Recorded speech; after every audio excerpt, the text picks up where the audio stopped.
शिव पुराण श्री रुद्र संहिता। ओम नमः शिवाय। द्वितीय खंड 21वां अध्याय। शिव सती विहार। नारद जी ने पूछा, हे पितामह ब्रह्मा जी, शिवजी के विवाह के पश्चात सभी पधारे देवी देवताओं और ऋषि मुनियों सहित श्रीहरि और आपको विदा करने के पश्चात क्या हुआ? हे प्रभु, इससे आगे की कथा का वर्णन भी आप मुझसे करें। यह सुनकर ब्रह्मा जी ने मुस्कुराते हुए कहा, हे महर्षि नारद, सभी उपस्थित देवताओं को विवाहोपरांत भगवान शिव और देवी सती ने प्रसन्नतापूर्वक विदा कर दिया। तत्पश्चात देवी सती ने सभी शिवगणों को भी कुछ समय के लिए कैलाश पर्वत से जाने की आज्ञा प्रदान की। सभी शिवगणों ने महादेव जी को प्रणाम कर उनकी स्तुति की। तत्पश्चात उन्होंने भगवान शंकर से वहां से जाने की आज्ञा मांगी।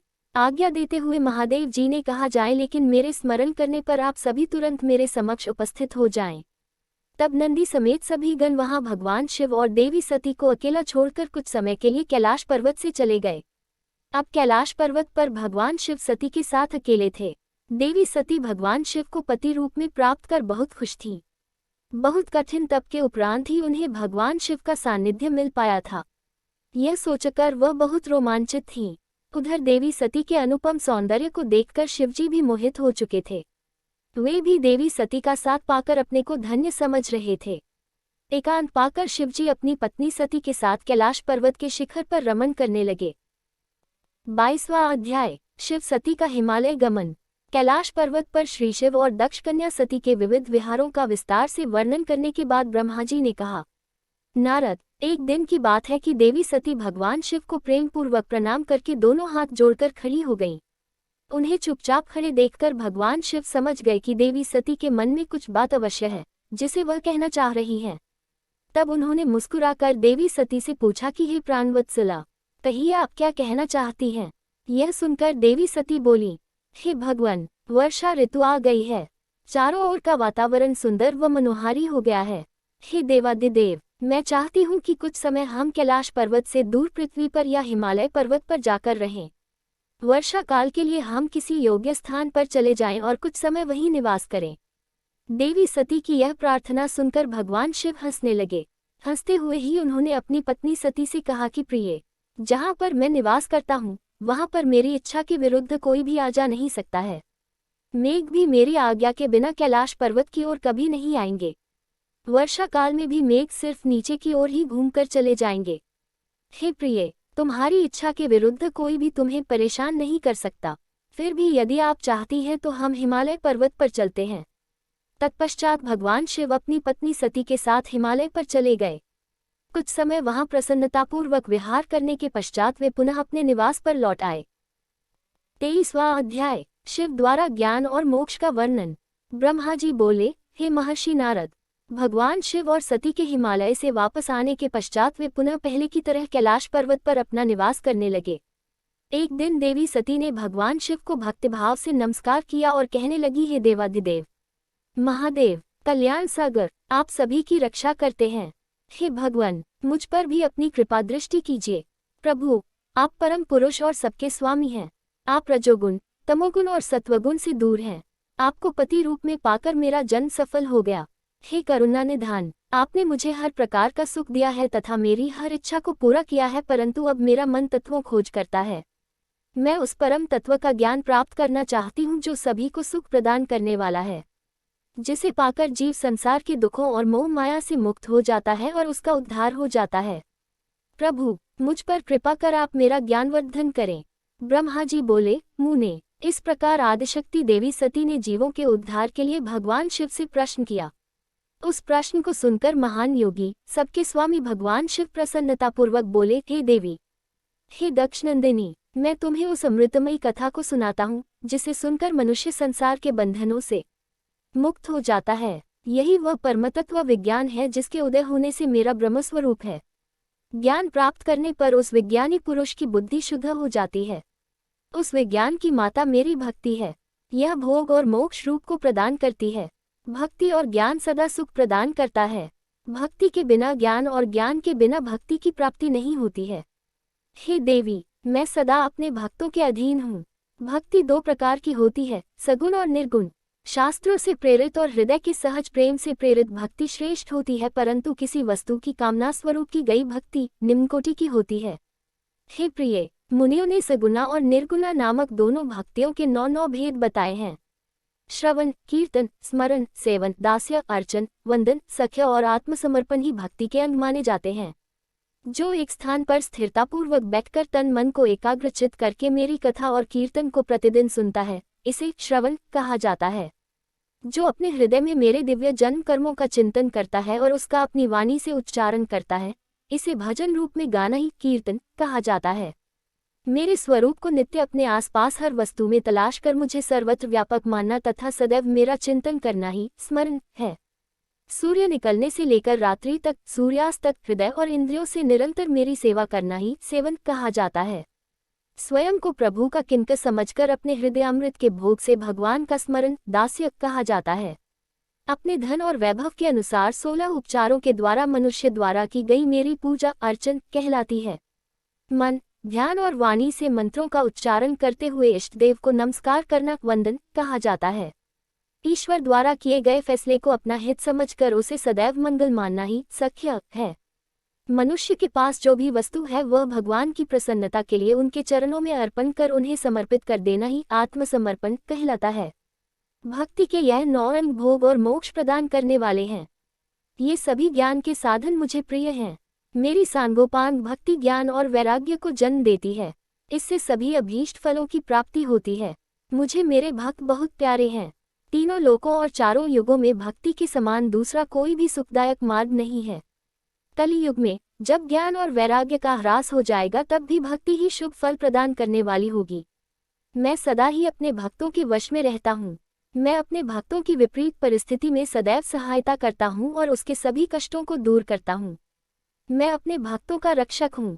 ब्रह्मा जी बोले, नारद, देवी सती को भक्त और भक्ति का महत्व सुनकर बहुत प्रसन्नता हुई। उन्होंने भगवान शिव को प्रणाम किया और पुनः शास्त्रों के बारे में पूछा। वे यह जानना चाहती थी कि सभी जीवों का उद्धार करने वाला, उन्हें सुख प्रदान करने वाला सभी साधनों का प्रतिपादक शास्त्र कौन सा है। वे ऐसे शास्त्र का महात्म्य सुनना चाहती थीं। सती का प्रश्न सुनकर शिवजी ने प्रसन्नतापूर्वक सब शास्त्रों के विषय में देवी सती को बताया।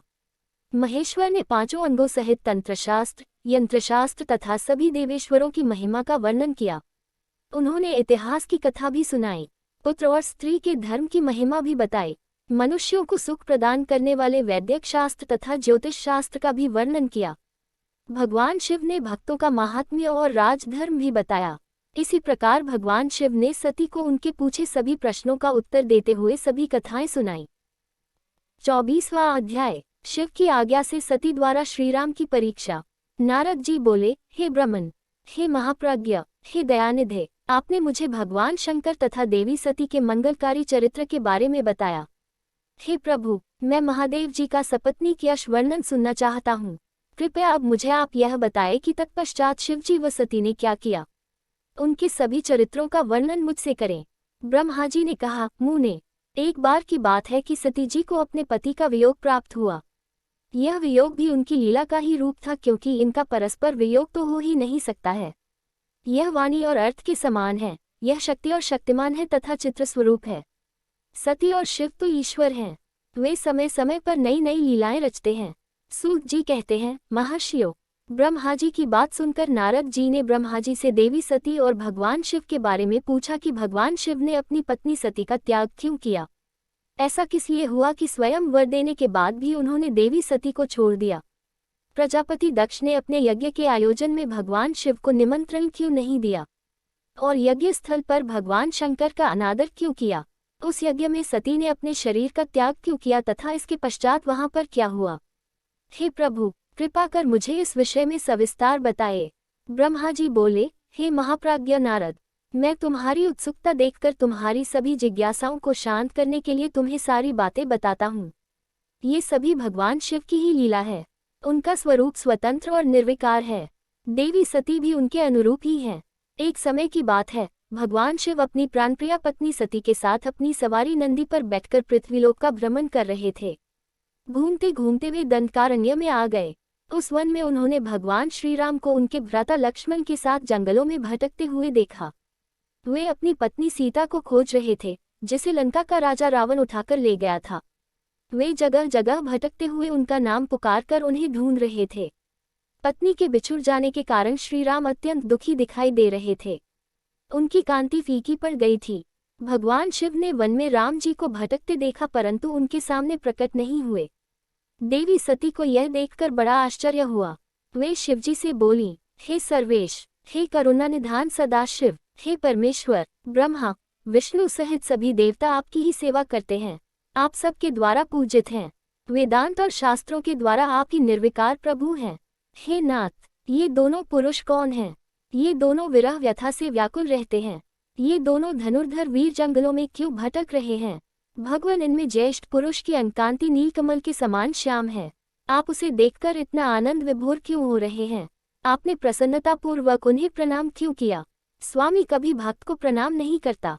हे कल्याणकारी शिव, आप मेरे संशय को दूर कीजिए और मुझे इस विषय में बताएं। ब्रह्मा जी बोले, नारद, कल्याणमयी आदिशक्ति देवी सती ने जब भगवान शिव से इस प्रकार प्रश्न पूछने आरंभ किए तो देवों के देव महादेव भगवान हंसकर बोले, देवी यह सभी तो पूर्व निर्धारित है। मैंने उन्हें दिए गए वरदान स्वरूप ही उन्हें नमस्कार किया था। ये दोनों भाई सभी वीरों द्वारा सम्मानित हैं। इनके शुभ नाम श्री राम और लक्ष्मण हैं। ये सूर्यवंशी राजा दशरथ के पुत्र हैं। इनमें गोरे रंग के छोटे भाई साक्षात शेष के अंश हैं तथा उनका नाम लक्ष्मण है।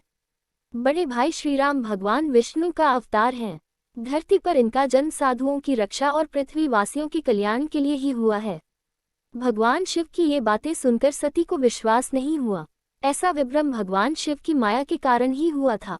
जब भगवान शिव को यह ज्ञात हुआ कि देवी सती को उनकी बातों पर विश्वास नहीं हुआ है तो वे अपनी पत्नी दक्षकन्या सती से बोले, देवी, यदि तुम्हें मेरी बातों पर विश्वास नहीं है तो तुम स्वयं श्री राम की परीक्षा ले लो। जब तक तुम इस बात से आश्वस्त न हो जाओ कि वे दोनों पुरुष ही राम और लक्ष्मण हैं और तुम्हारा मोह न नष्ट हो जाए, तब तक मैं यही बरगद के नीचे खड़ा हूँ। तुम जाकर श्री राम और लक्ष्मण की परीक्षा लो। ब्रह्मा जी बोले, हे महामुने नारद, अपने पति भगवान शिव के वचन सुनकर सती ने अपने पति का आदेश प्राप्त कर श्री राम लक्ष्मण की परीक्षा लेने की ठान ली, परंतु उनके मन में बार बार एक ही विचार उठ रहा था कि मैं कैसे उनकी परीक्षा लूं। तब उनके मन में यह विचार आया कि मैं देवी सीता का रूप धारण कर श्री राम के सामने जाती हूँ। यदि वे साक्षात विष्णु जी का अवतार हैं तो वे मुझे आसानी से पहचान लेंगे, अन्यथा वे मुझे पहचान नहीं पाएंगे। ऐसा विचार कर उन्होंने सीता का वेश धारण कर लिया और राम जी के समक्ष चली गईं। सती ने ऐसा भगवान शिव की माया से मोहित होकर ही किया था। सती को सीता के रूप में देखकर राम जी सब कुछ जान गए। वे हंसते हुए देवी सती को प्रणाम करके बोले, हे देवी सती, आपको मैं नमस्कार करता हूँ। हे देवी, आप तो यहाँ हैं, परंतु त्रिलोकीनाथ भगवान शिव कहीं भी दिखाई नहीं दे रहे हैं। बताए देवी, आप इस निर्जन वन में अकेली क्या कर रही हैं? और आपने अपने परम सुंदर और कल्याणकारी रूप को त्याग कर यह नया रूप क्यों धारण किया है? श्री रामचंद्र जी की बातें सुनकर देवी सती आश्चर्यचकित हो गईं। तब वे शिवजी की बातों का स्मरण कर तथा सच्चाई को जानकर बहुत शर्मिंदा हुई और मन ही मन अपने पति भगवान शंकर के चरणों का स्मरण करती हुई बोली, हम अपने पति करुणानिधान भगवान शिव तथा अन्य पार्षदों के साथ पृथ्वी का भ्रमण करते हुए इस वन में आ गए थे। यहाँ आपको लक्ष्मण जी के साथ सीता की खोज में भटकते हुए देखकर भगवान शिव ने आपको प्रणाम किया और वहीं बरगद के पीछे खड़े हो गए। आपको वहां देख भगवान शिव आनंदित होकर आपकी महिमा का गान करने लगे। वे आपके दर्शनों से आनंद विभोर हो गए। मेरे द्वारा इस विषय में पूछने पर जब उन्होंने मुझे बताया कि आप श्री विष्णु का अवतार हैं तो मुझे इस पर विश्वास ही नहीं हुआ और मैं स्वयं आपकी परीक्षा लेने यहाँ आ गई। आपके द्वारा मुझे पहचान लेने से मेरा सारा भ्रम दूर हो गया है। हे श्रीहरि, अब मुझे आप यह बताएं कि आप भगवान शिव के भी वंदनीय कैसे हो गए? मेरे मन में यही एक संशय है। कृपया आप मुझे इस विषय में बताकर मेरे संशय को दूर कर मुझे शांति प्रदान करें। देवी सती के ऐसे वचन सुनकर श्री राम प्रसन्न होते हुए तथा अपने मन में शिवजी का स्मरण करते हुए प्रेम विभोर हो उठे। वे प्रभु शिव के चरणों का चिंतन करते हुए मन में उनकी महिमा का वर्णन करने लगे। 25वां अध्याय, श्री राम का सती के संदेह को दूर करना। श्री राम बोले, हे देवी सती, प्राचीन काल की बात है, एक बार भगवान शिव ने अपने लोक में विश्वकर्मा को बुलाकर उसमें एक मनोहर गौशाला बनवाई जो बहुत बड़ी थी। उसमें उन्होंने एक मनोहर विस्तृत भवन का भी निर्माण करवाया। उसमें एक दिव्य सिंहासन तथा एक दिव्य श्रेष्ठ छत्र भी बनवाया। यह बहुत ही अद्भुत और परम उत्तम था। तत्पश्चात उन्होंने सब ओर से इंद्र, देवगणों, सिद्धों, गंधर्वों, समस्त उपदेवों तथा नाग आदि को भी शीघ्र ही उस मनोहर भवन में बुलवाया। सभी वेदों और आगमों को, पुत्रों सहित ब्रह्मा जी को, मुनियों, अप्सराओं सहित समस्त देवियों सहित 16 नाग कन्याओं आदि सभी को उसमें आमंत्रित किया, जो कि अनेक मांगलिक वस्तुओं के साथ वहां आईं।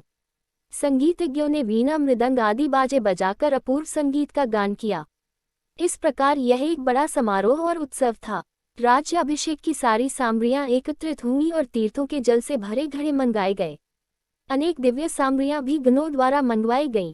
फिर उच्च स्वरों में वेद मंत्रों का घोष कराया गया। हे देवी, भगवान श्रीहरि विष्णु की उत्तम भक्ति से भगवान शिव सदा प्रसन्न रहते थे। उन्होंने बड़े प्रसन्न होकर श्रीहरि को बैकुंठ से बुलवाया और शुभ मुहूर्त में श्रेष्ठ सिंहासन पर बैठाया। महादेव जी ने स्वयं अपने हाथों से उन्हें बहुत से आभूषण और अलंकार पहनाए। उन्होंने भगवान विष्णु के सिर पर मुकुट पहनाकर उनका अभिषेक किया। उस समय वहां अनेक मंगल गान गाए गए। तब भगवान शिव ने अपना सारा ऐश्वर्य, जो कि किसी के पास भी नहीं था, उन्हें प्रेमपूर्वक प्रदान किया। इसके पश्चात भगवान शंकर ने उनकी बहुत स्तुति की और जगतकर्ता ब्रह्मा जी से बोले, हे लोकेश, आज से श्रीहरि विष्णु मेरे वंदनीय हुए। यह सुनकर सभी देवता स्तब्ध रह गए।